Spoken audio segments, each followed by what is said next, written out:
When people talk about homosexuality, they often ask, is it a choice? I heard it is. Hello, what's your name? Christian. Well, Christian, let's see what the latest science has to say. Oh, that. To help us, here are two gay people, George and Martha. Before we can answer, is it a choice, we must first determine what it means to be gay.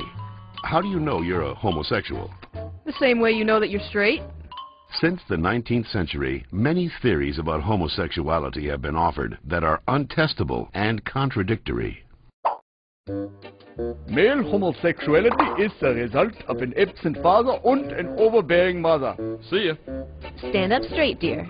And the female homosexual has never recovered from her anger over not having the penis.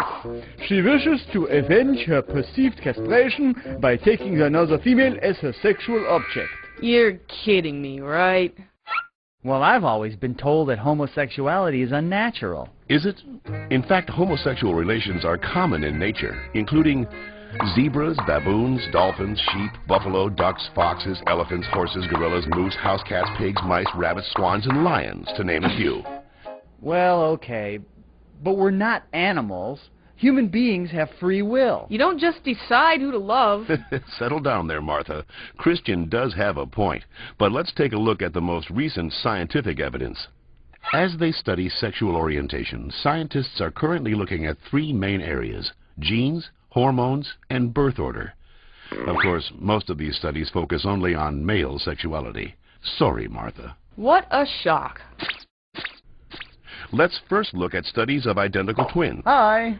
When one identical twin is a gay man, the other twin is gay up to 70% of the time, far higher than would occur if genes played no role.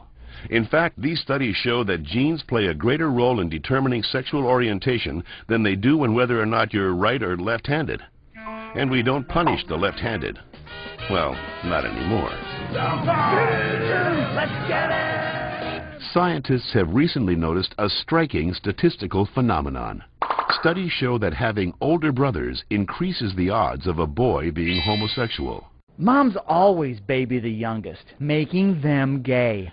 No, that's not it. When a woman is pregnant with a boy, scientists are realizing that her female body often sees the male fetus as a foreign object and begins to produce antibodies against it.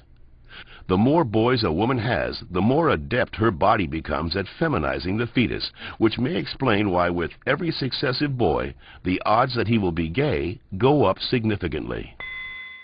All right, maybe you all accept it, but what about those people who started out gay and say they became straight by discovering God?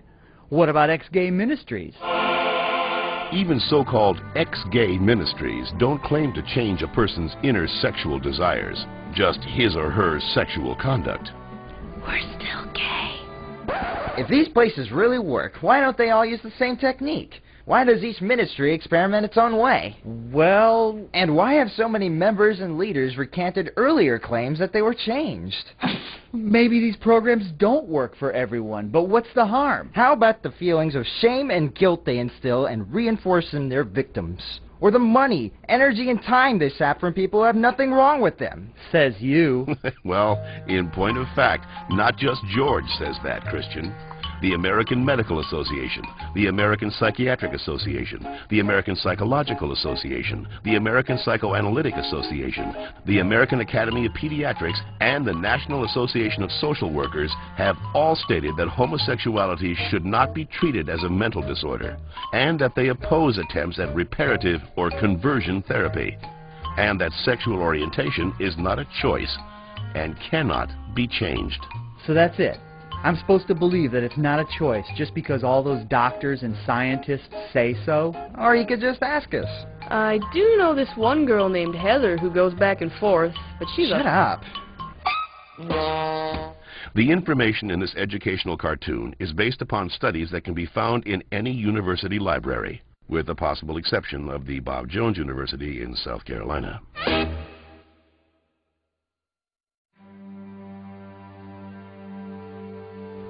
The trip back to Kentucky to tell